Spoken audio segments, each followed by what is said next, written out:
मित्रों नमस्कार, भारत माता की जय, वंदे मातरम, जय श्री राम। मित्रों, ग्रोक ने देश के अंदर फिर से एक नई बहस छेड़ दी है। ग्रोक ने एक नया बवाल छेड़ दिया। आखिर ये ग्रोक क्या है, ये जानना भी जरूरी है।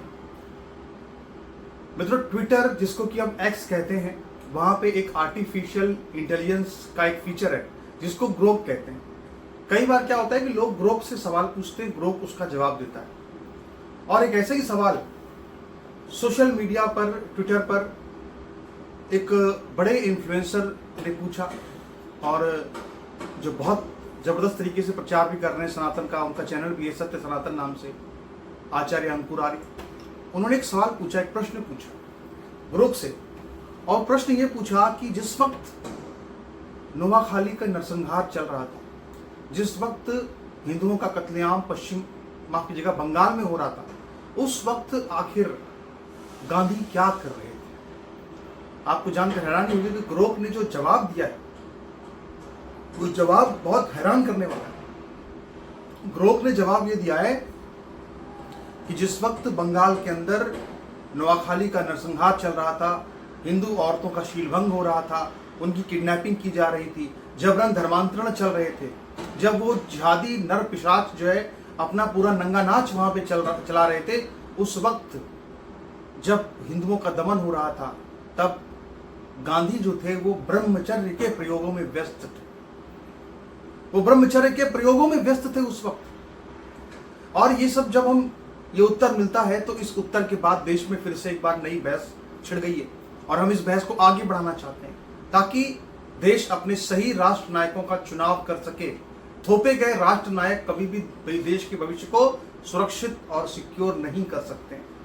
सबसे बड़ी और सबसे अहम बात जो इस पूरे विवाद में सामने आ रही है वो ये है कि जो ब्रह्मचर्य के उनके प्रयोग थे, यानी जिस तरह से वो तमाम जो उनके आश्रम में महिलाएं रहती थी, चाहे वो सुशीला नैयर हो, चाहे वो आभा हो, चाहे वो मनु हो, चाहे वो कोई वहां पर उन बीबी अमनुत सलाम भी करके कोई महिला थी, वहां पे बीना थी, मीरा थी, ये तमाम जो वहां पे लड़कियां थी जिनकी उम्र भी बहुत कम थी, नाबालिग लड़कियां तो कई थी, उनके साथ गांधी जी बाकायदा सोते थे।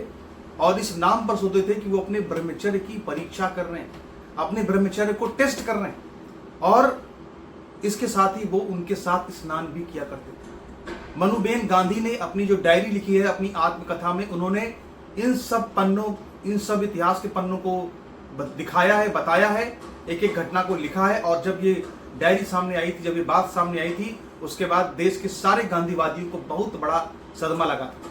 लेकिन ये बात कोई नई नहीं थी, पहले से ये बात बहुत फेमस थी। 25 जनवरी 1947 को सरदार पटेल ने गांधी को एक चिट्ठी भी लिखी थी और वो चिट्ठी शिकायती चिट्ठी थी जिसमें कि बाकायदा कंप्लेन करते हुए कहा गया था कि इनको इस तरह का आचरण गांधी को नहीं करना चाहिए। ये बात सरदार पटेल ने लिखी। आश्रम में विरोध शुरू हो गया। ये कहा गया कि गांधी तो रास्ते से भटक चुके, तरह तरह की बातें कही गई। और इसके बाद भी गांधी ने इस प्रयोग को करने पे अड़े रहे। जब भारी आक्रोश हुआ तो उन्होंने इस प्रयोग को करना छोड़ा। लेकिन अपनी मृत्यु के 1 साल पहले तक वो ये प्रयोग करते रहे।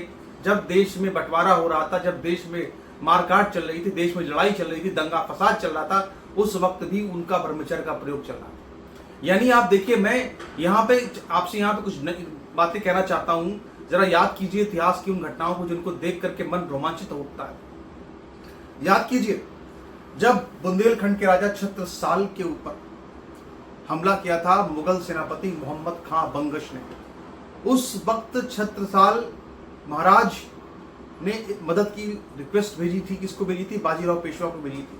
पेशवा बाजीराव, तब जब उनका जो दूत था छत्रसाल का, जब पेशवा बाजीराव के दरबार में पहुंचा तो उस वक्त पेशवा बाजीराव भोजन ग्रहण कर रहे थे। भोजन का निवाला उनके मुंह में गया भी नहीं था कि तभी उनको समाचार मिला कि छत्रसाल का दूत आया है और बुंदेलखंड के हिंदू राज्य पर एक मुगल आतताई ने हमला कर दिया है। तो उस वक्त वो भोजन को वहीं छोड़ करके युद्ध के लिए प्रस्थान कर गए। आपको बताएं, बाजीराव पेशवा एक ऐसी शख्स, ऐसा व्यक्तित्व थे जो कि भोजन भी घोड़े की पीठ पर ही करते थे। उन्होंने आजीवन अपना भोजन भी घोड़े की पीठ पर ही किया। उनकी इस तरह की इमेज बनी हुई थी उस वक्त की। उनकी एक तस्वीर जब बनाई एक आर्टिस्ट ने मुगल दरबार में, तो उस वक्त जो मोहम्मद शाह रंगीला जो मुगल दरबार था, वो उस बाजीराव पेशवा की तस्वीर को देख करके, जो काल्पनिक तस्वीर थी, जो कल्पना से बनाई गई थी, उस तस्वीर को देख करके भी मोहम्मद खां बंकश, मोहम्मद जो रंगीला था, मुगल बादशाह रंगीला, ये बेहोश हो गया। सोचिए इस तरह की कर्तव्य निष्ठा उनके अंदर थी। जब उनसे पूछा गया बाजीराव पेशवा से कि भाई आप आखिर भोजन तो ग्रहण कर लीजिए, तो उन्होंने कहा कि इतिहास क्या कहेगा और क्या लिखेगा कि जब एक हिंदू राजा ने एक हिंदू राजा के सेनापति को मदद के लिए कहा, तो उस वक्त बाजीराव पेशवा जो है वो भोजन ग्रहण करता रहा, स्वादिष्ट भोजन ग्रहण करता रहा। आप सोचिए इस तरह की कर्तव्य निष्ठा का बोध आज हमारे देश के नेताओं में, हिंदू नेताओं में क्या मिलता है क्या? इस तरह की कर्तव्य निष्ठा क्या आज हमारे देश के हिंदू लीडर्स में कहीं नजर आती है क्या, कि वो भी हिंदुओं के लिए इस तरह का समर्पण रखें? आप देखिए आज भी क्या चल रहा है। आज जिस तरह से उस वक्त नोआखाली में चल रहा था, हिंदू महिलाओं का रेप होता था, वैसे ही आज भी तो ऐसे ही होता है। और आज हमारा कौन सा ऐसा हिंदू लीडर है जो सत्ता के पद पर बैठा है, ताकतवर है, जिसको जनता ने ताकत दी है, और वो अपना भोजन छोड़ करके चले और कहे कि नहीं हम पहले अपनी बहनों की लाज की और शील की रक्षा करेंगे? ऐसा कहीं आप देखते हैं क्या? ये इन लोगों का इतना पुराना रिकॉर्ड रहा है, कांग्रेस पार्टी के लोगों का, चाहे वो गांधी की हम बात करें, इधर नोआखाली में नरसंहार, इधर ब्रह्मचर्य के प्रयोग चल रहे हैं, उधर देश बट रहा है, लोग मर रहे हैं, हिंदुओं पर का कत्लेआम हो रहा है। कांग्रेस के भरोसे जो हिंदू पाकिस्तान में बच गए उनको काटा जा रहा है, धर्मांतरण हो रहा है, रेप हो रहे हैं, हिंदू औरतों की नंगी परेड निकाली जा रही है, और इधर नेहरू और एडिना के बीच जो है वो लव स्टोरी चल रही है। उधर 26/11 में हिंदुओं के स्वाभिमान को कुचला जा रहा है, और इधर यहां कहीं राहुल गांधी पार्टी कर रहे हैं। ये इनका पुराना रवैया रहा है, ये इनको विरासत में मिला है।